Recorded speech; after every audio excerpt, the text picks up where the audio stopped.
Merci de rester fidèle à notre chaîne. Un incendie s'est produit dans la nuit du lundi 23 au mardi 24 février au poste de la Séman à Sébenikoro. Le directeur général de l'énergie du Mali, EDMSA, le commandant Madani Travé, a effectué hier une visite au poste de la société d'exploitation de Manatali et Felou Séman situé à Sébenikoro. Plus de peur que de mal, aucune perte en vie humaine n'a été enregistrée, mais des matériels ont été détruits.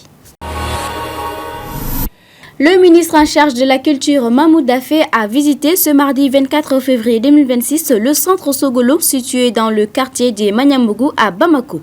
Cet espace culturel et social est dédié à la préservation du patrimoine malien, notamment l'art des marionnettes. Le ministre a été accueilli par le promoteur du centre, M. Yaya Koulibaly, marionnettiste malien de renommée internationale.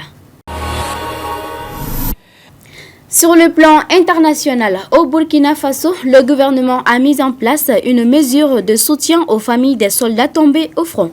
Le salaire intégral sera versé aux ayants droit pendant 2 ans, puis réduit de moitié durant les 3 années suivantes, garantissant ainsi un appui financier sur une période de 5 ans.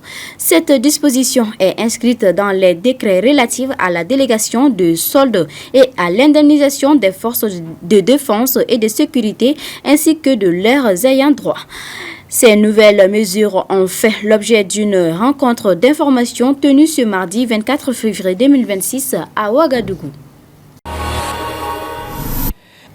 En conclusion, la Sierra Leone dénonce l'arrestation de plusieurs de ses agents de sécurité par les forces armées guinéennes dans une zone frontalière disputée.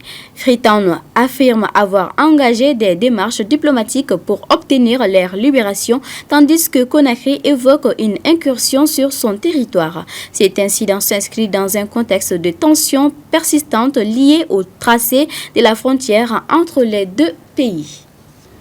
Ainsi prend fin ce flash. Merci à vous de l'avoir suivi et bonne suite de programme sur Maliba TV1.